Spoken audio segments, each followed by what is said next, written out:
Before I even arrived here, I was riding up in the elevator and I asked the young man who was working in there if he knew CPR, because I can't breathe in this dress, so if something were to happen, I needed to know somebody could provide some life-saving. And I'm taking one for the team because, you know, I knew my mom was going to be here, and as all Haitians know and friends of Haitians, you can embarrass yourself, but you cannot embarrass your parents.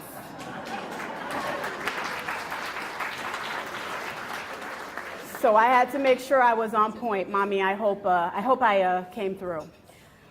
Before I begin, I'd like to thank Patricia and Joe for the privilege of speaking at this wonderful occasion. I had no idea after the first interview I did with this beautiful couple that God would not only bless me with two very dear friends, I'm trying to keep it together, but that years later I would become part of a mission, that I would become part of their mission, and part of a team whose benevolent and dedicated individuals help the people of my homeland. I also want to extend my deepest gratitude to DeSales Media, the parent company of Net TV and our show Currents, for their generosity and support. Because of DeSales, today I can share this event with colleagues and very good friends, and also with family and supportive viewers, and of course with all of you. So thank you so much. I struggled to find a topic to share with you this afternoon. I just didn't want to take the air out of the room, you know, by talking with some long, drawn-out diatribe about the rich history of Haiti and the passion and pride of its people, because we know all of this. This isn't new to us. I didn't want to depress you and anger you with recounting the injustices that we faced for just so many years at the hands of other countries, at the hands of foreign governments, rogue benefactors, and leaders that sat atop the hill in Port-au-Prince who preyed on their own people to satiate their greed and need for power. That deed is done. We cannot change history, but we can shape the future, and that's what I want to talk to you about today. And the future no longer solely lies in our hands. Now, let's face it, a lot of us in this room, we're not getting any younger. Yeah, talk about taking the air out of the room. I'm sorry, that's a reality. That's a reality. I'm sorry to break that news to you. But the future of our country, the history as written from this point on, the preservation of our tradition and our cultural awareness of Haiti and its people, well, it begins with our youth.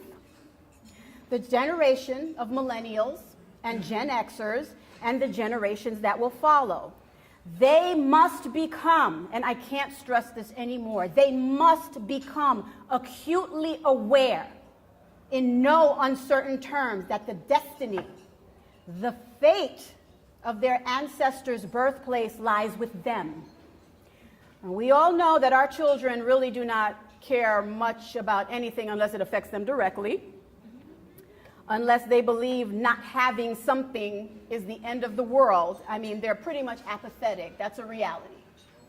However, our charge as parents, our charge as grandparents, caretakers, teachers, mentors, friends, is to make Haiti as important to our youth as their iPhone, as their Jordans, as their Macs.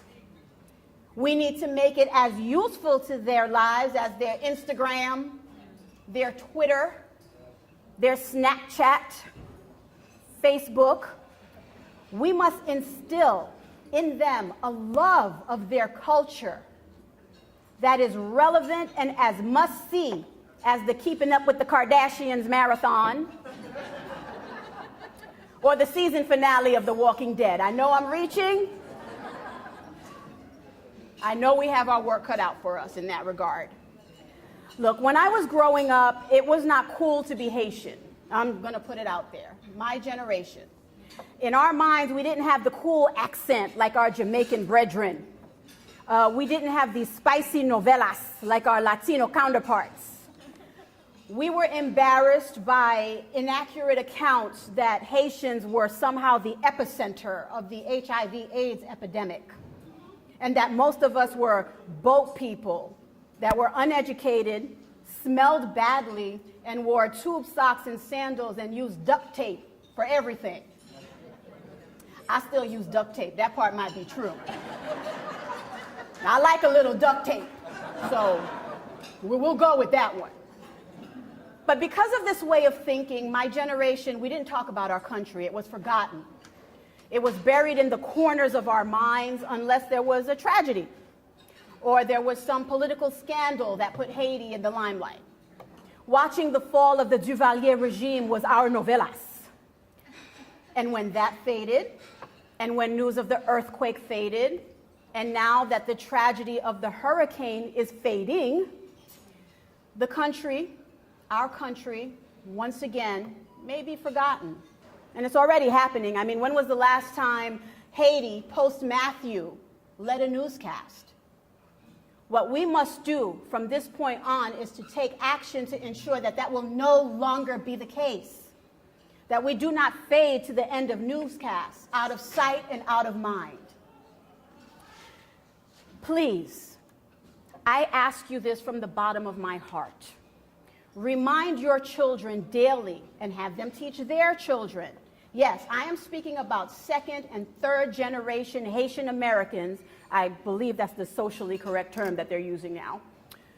That our culture is full of heroes. We have inventors, doctors, academics, scientists, great politicians, spiritual leaders, actors, actresses, and television anchors. We're everywhere. We are everywhere. And Jason Pierre-Paul of the New York Giants, Pierre Garçon, Washington Redskins, Elvis Dumerville, Baltimore Ravens, Ralph Victor Gilles, head design for Fiat Chrysler, Reggie Fils-Aimé, president of Nintendo America, Mona Scott Young, CEO of Mon Ami Entertainment. That's the company behind Love and Hip Hop for you young people that think I'm not talking real talk right now. And of course, we have the Rick Rosses, the Ushers, the Tony Yayos, again, more for the young people there. One of my local heroes, a jewel in the crown of our people, is here tonight, Bishop Guy Sansaric.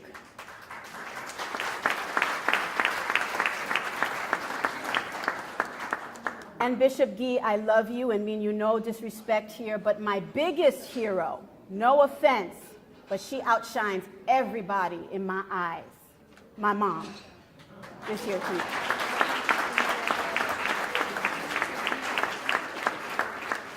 I want to close by saying I'm no longer shy about proclaiming my Haitian heritage. Never will be. I have not been in a while. I proclaim my heritage every chance I get, and we must teach our children to do the same, so that Haiti is not forgotten, but respected, admired, appreciated, and given its rightful place in the history books and in day-to-day society. What you donate today is not just about rebuilding the country. It plants a seed of reawakening, a seed of rebirth.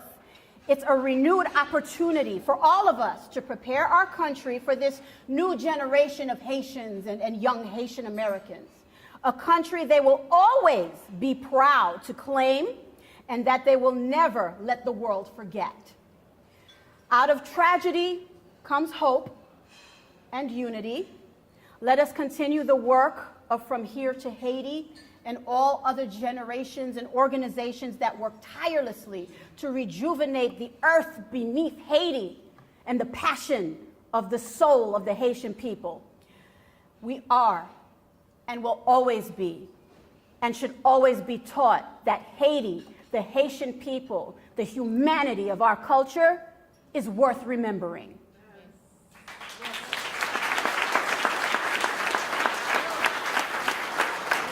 And I have to say this correctly, because if I don't, I will be disowned. But on behalf of the Haitian people, Patricia and Joseph, and all of you here, let's always remember L'union fait la force. Thank you.